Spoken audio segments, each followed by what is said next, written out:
Why would I betray you? We all have our secrets. We just didn't get to yours yet.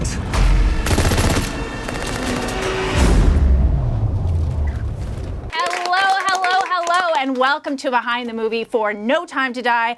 I am your host, Novak, Nikki Novak. Today we are going to be jumping in and talking all things 007, and I have two very special people helping me out who are already laughing at me. First, he is a comedy legend, he is a Bond superfan, and he has been training so hard, he actually might announce today he's the next James Bond, Mr. Jay Washington. Thank you for putting that much pressure on me that I did not know was happening. I'm happy to be here. Comedy legend. Wow, thank you. My grandmother must have called you. I appreciate it, though. I'm glad to have you here. Thank you. I'm glad to be here with the two of y'all. I like both of y'all, so this is going to be fun. And this guy, you know him, you love him. He is the managing editor at Fandango. He is never shaken nor stirred. He is the coolest guy I know, and the undisputed king of Twitter. ED is in the house. Erik Davis. A lot of pressure, 140 characters. I don't know, just James Bond needs to wear more hats. Yes, he does. That's my note. Yes, he does. All right, guys, so in addition to answering all of your burning questions about the upcoming movie, No Time to Die, we're also going to be counting down the best Bond of all time, and guess what? It was ranked by you, the fans, so it is all on you, and we're going to jump right in at number 6. Don't look at the prompter. Do you know who it is? You know, we're talking about internet fans, so it's like it can be up and down. I would say for some Sean Connery, and that's what. Wow, because the internet likes to make people mad. That's true. The internet likes to make people mad. So it's reverse psychology. Yes, okay. The internet likes to make people mad. I'm going to say Lazenby, because he only did one film. Ding, ding, ding, ding, yeah, ding. It's got to be Lazenby. Okay. What do you think about Lazenby being number 6? I mean, he made one Bond movie. It's kind of fair that he should be number 6. You're like, you're in and out. You know what I'm saying? Yeah. Nobody really got to know you. As soon as you do a film, you do a Bond film, well, you wait on the next ones. You wait on the subsequent ones. If you do one, you're like, oh, so that's it? You done? You finished? You gone? Yeah. Okay.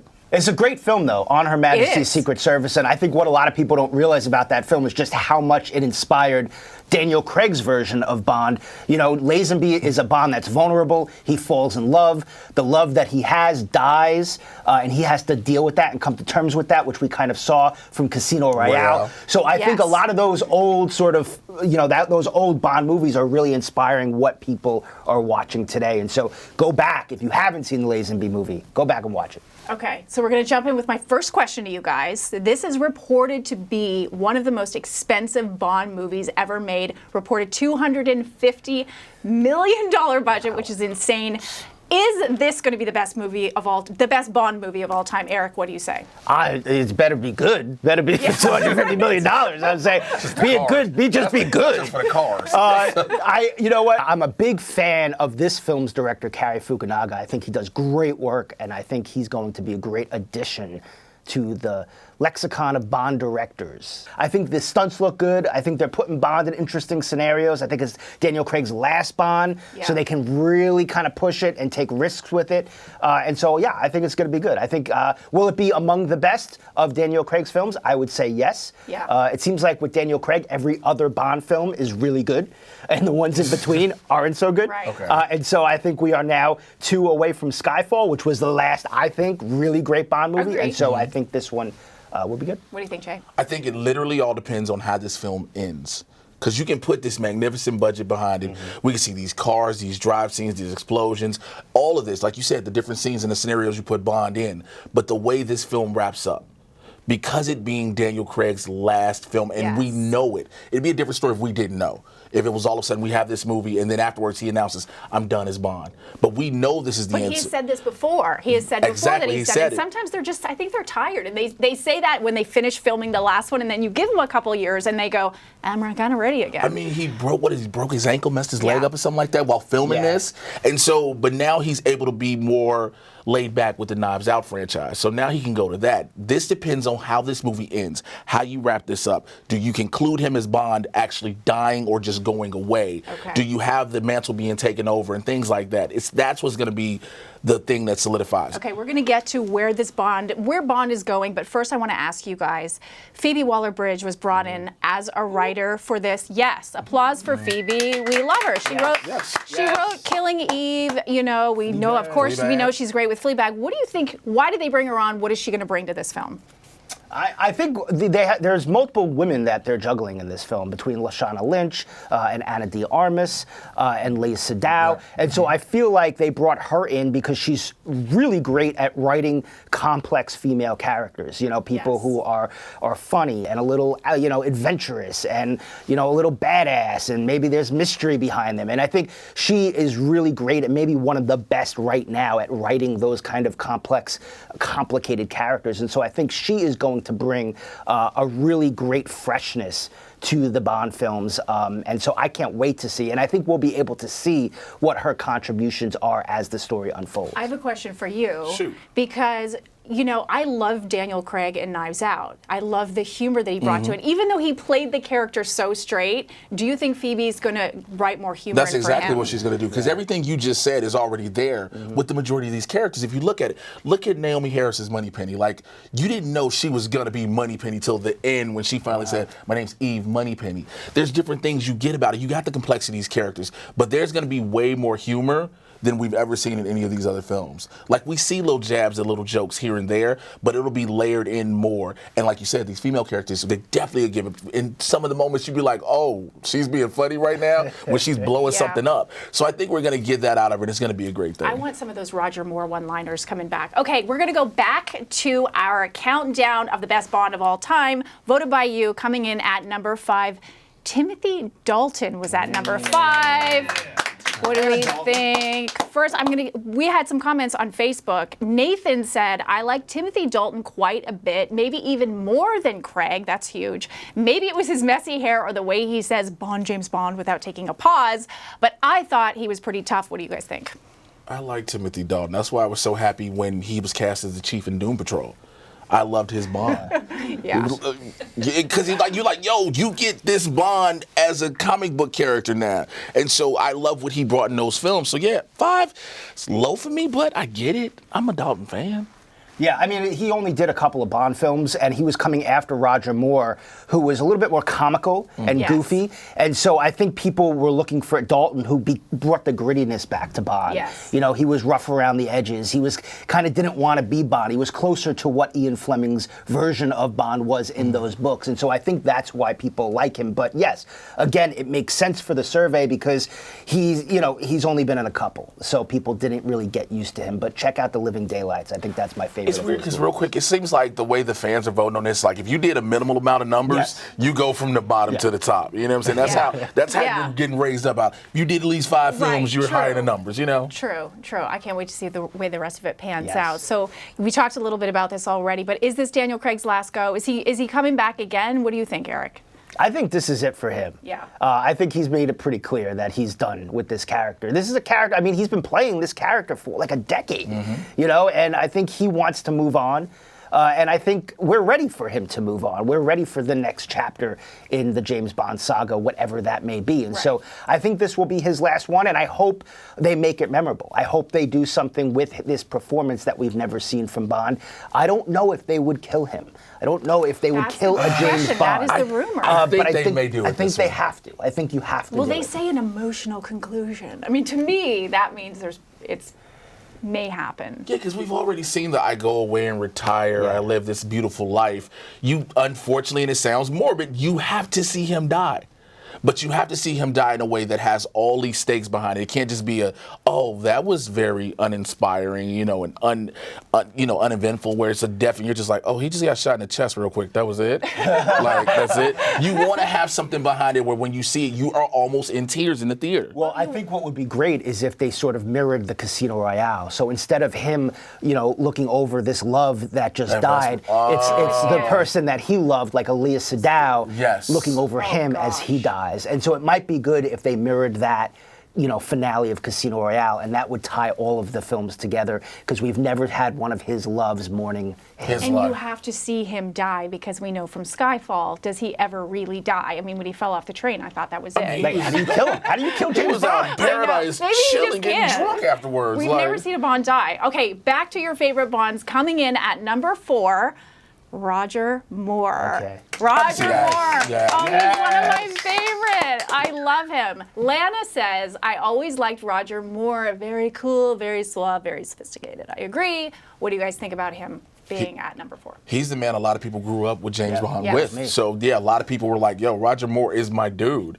But for most people, he's not number 4. He's number 1. Yeah.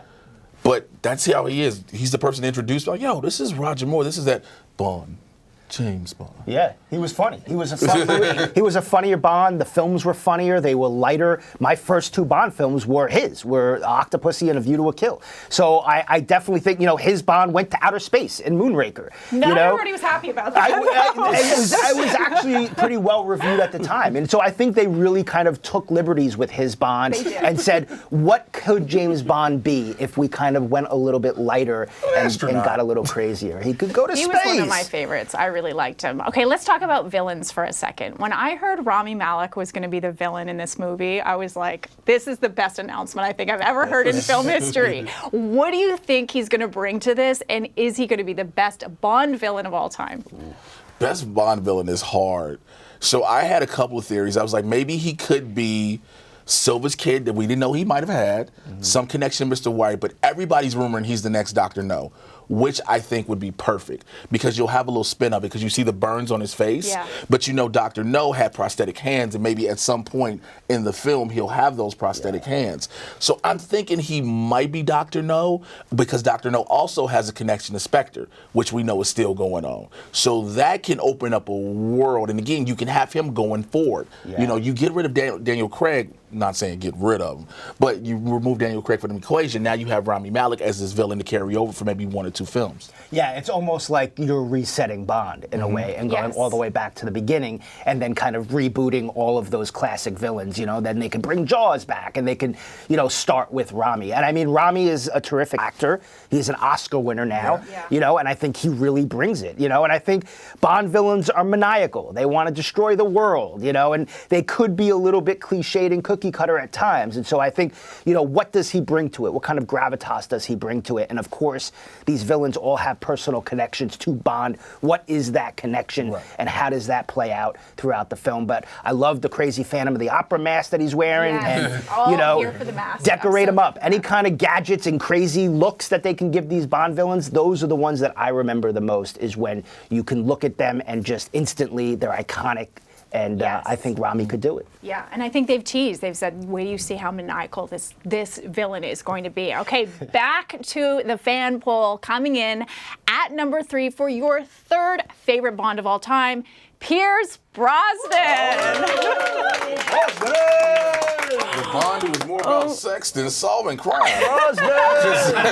Brosnan was always just trying, like he was meeting people in the first 2 seconds just having sex. You were like, hey, bro, you on a mission. Like, what are you doing? Even more than Connery. Even more than Connery. Right. Connery was a hard act to follow. Yeah. So. Brosnan films don't age as well. But what Brosnan, I thought, brought to Bond, other than the films, this was the rise of digital effects. And so I think these were the first Bond films that we were like, oh, wow, there's more explosions. The action sequences are more elaborate. But also, Brosnan voiced the video game. GoldenEye, if you were a video game player, right? Let me get some love for that GoldenEye video game. That GoldenEye video game is a quintessential video game. It's a classic is what it is. Yeah, and I think that helped evolve the Bond brand when they went into video games. Brosnan was that voice, and I think a lot of people are endeared to Brosnan, less so for those movies, which do not age well because of some of the things you mentioned, but also because they grew up playing those video games with him being the voice. For his time, I think he was perfect for that era. Okay, so Ricard says, I think Pierce Brosnan in GoldenEye was well-balanced, elegant, smart, dark, and badass. That sounds like the wine I drank last night. That formula has not been repeated anymore. All right, let's talk music for a second. Billie Eilish was brought on to do the theme song for this Bond. But we always know this is a huge honor, but do you think, I mean, she's one of the biggest music stars in the world right now. Did they bring her on to sort of get a younger audience excited about Bond films? Was that the strategy behind it? She just swept at the Grammy. She made a big splash. She got to perform at the Oscars. Now she's doing the Bond theme, which, again, every artist that has done it, from Sam Smith to Adele recently, were top-tier artists. All this does is bring in a younger generation who's like, I'm not about to watch no spy movie. But now you hear Billie Eilish is singing the theme, and you're like, hey, does she have any other songs in this? So it's a smart move. It's a power play and a business move. Yeah, I like Billie. I think it's a great, and I think to speak to what you're saying, they're always getting artists that are at the top of their game, and no other artist is at that top like Billie Eilish right now. And so, and I think they're appealing to a younger audience. But it's the Oscars just did it too. They're like, can we borrow Billie Eilish to look cooler? And now Bond's like, can we borrow Billie Eilish to look cooler? Like, don't you want to see we remember everybody that died? Like, it's gonna be sad, but it's Billie Eilish and green hair. Aren't you happy? Like, that's how they did it. All right, you guys, we are ready for I would say number 2 on the list for the best Bond of all time, but guess what? It was a tie, which I cannot believe that it ended up in a tie. And there's only 2 people left. So yes, you guys voted Sean Connery and Daniel Craig tied for the best Bond of all time. Oh my gosh. So Dale said, tie for Connery and Craig, 2 very different Bonds, but equally great. What do you think about it being a tie? And I also want to know who your favorite Bonds of all time were. Yes, I think tie makes sense. Yes. Because I think for people, a lot of people that are watching this movie kind of grew up with the Daniel Craig movies. But when you think of James Bond, the first person that comes to your head is Sean Connery because he started as Bond. So it really does make sense as that bookend that those 2 guys would come and tie. And breaking that tie, for me, I have to go with Connery. I think Connery is the best because I think Connery brought a charisma that Daniel Craig does not really have as much. I feel like Daniel Craig is a little bit more like the Timothy Dalton Bonds, which is good, but I like that humor. And that's what we were saying before. I hope they bring a little bit more humor back, and people like that. Yeah. I feel like with the humor and the charisma that you say for Craig, he doesn't have it because he's so grounded in real life. Yeah. He's so much more like that Dalton. He's great. This is everything is real. These stakes are real. It doesn't feel like you're watching a movie. You feel like you're watching a man go through something in real life when you watch Daniel Craig. And again, going from Casino Royale, watching The Death of Vesper, and every woman he's been involved with, from Quantum of Solace, Skyfall, Spectre, and then to see him now be in love with Madeline, and she was like, I just can't do this. You just won't let go. And like to see him being heartbroken but still have to work.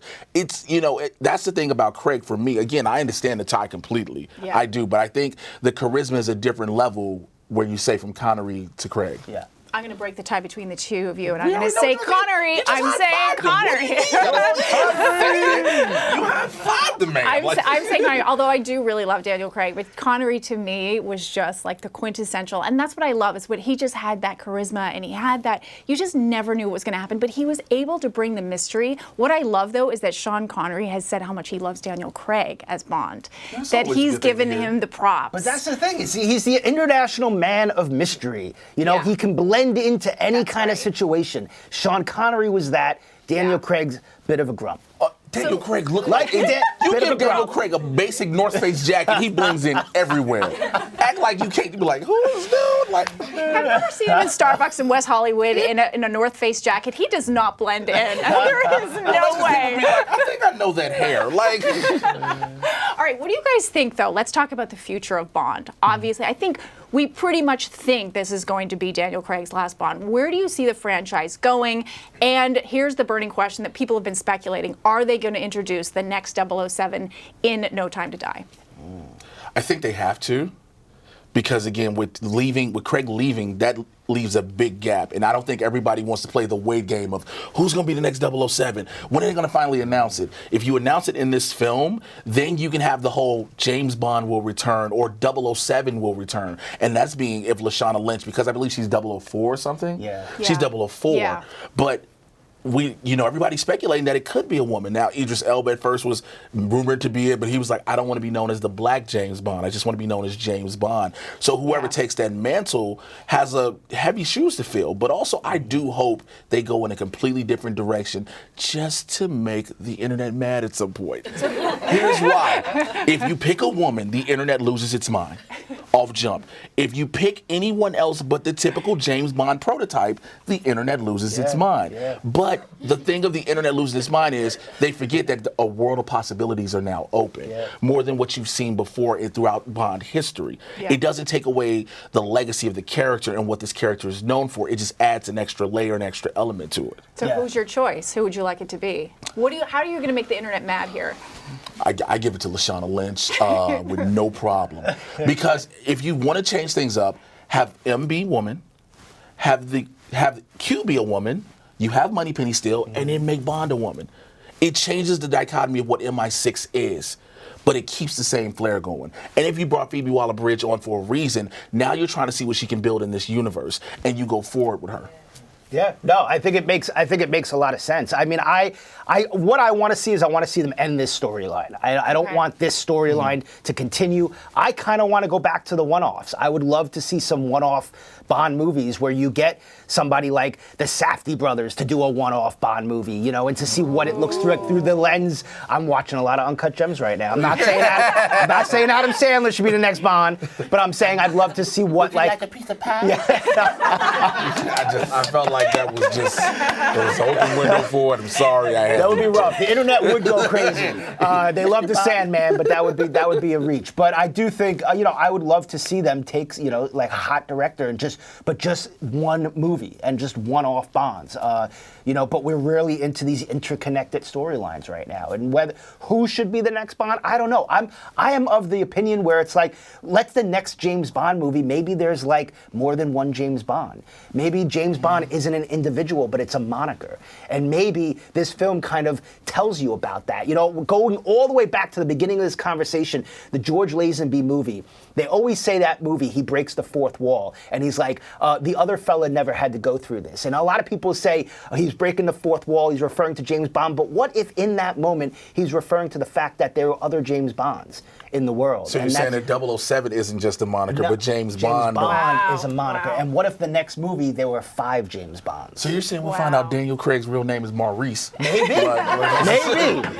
It was a secret agent named Give me Maurice. one name though. Who's with the Safdie brothers? Who are you pairing with the Safdie brothers for the first one? I mean, we keep hearing Henry Cavill. There's a lot of names that keep getting thrown honestly, around. I would throw Robert Pattinson. I think they're good. Really? At this point, Yes. I can see it. Yes, I think he's crazy. I think he's a great actor. I think if you watch Good Time with him and the Safdies, I think they would make the most visceral James Bond movie. Do it in real time. It's like Bond's on a mission. You drop right in. He's got 2 hours to get from here to there, and that's the movie. Would you do a Christopher McQuarrie? Given what he's done with Mission Impossible. I mean, but that's the whole thing. I think he's in the Mission Impossible mode, and you have to differentiate these films. How would he do that? I think go the opposite way and get an up-and-coming directors that are hot right now, that have a visual style and tone that is completely different than what we've seen in these films. Okay, makes sense. I'm just going to throw this out to the audience. Throw out some names real quick. Throw out some names. Shout them out. Charlie Hunnam. Charlie Hunnam's a good one. Who Charlie else? Hunnam. Mad Max. I'm drawing a blank on his name. Tom Hardy. So edgy. So edgy. Edgy. Angry. And angry. He'd be What an an angry angry James Bond. Anyone else? Pattinson. We like Pattinson. But I disagree. I do not think they should introduce the Bond in this movie. don't? So you don't? Okay. I think because as a marketing tactic, you can kind of. agree. That's how you sell That's it. fair. That's how you keep people waiting. I could talk about it for another 3 years and just keep throwing names out there. Henry Golding. He would be a good He's Bond. the quintessential. Yes. He's got the look. He's got the Yes. suave. He's got the whole thing. Okay. Yes. All right. I would love to keep talking about this, but I think we're out of time. But we want to hear from all of you guys. Please leave us a comment. Let us know if you think the next 007 is going to be introduced in this film. And if so, who you think it could be. Also, let us know who you think would make a great 007 in the comments. A massive thank you, Jay Washington, Erik Davis, for joining, for all of their help, for this fabulous audience. And thank you guys for tuning in. See you next time. Bye.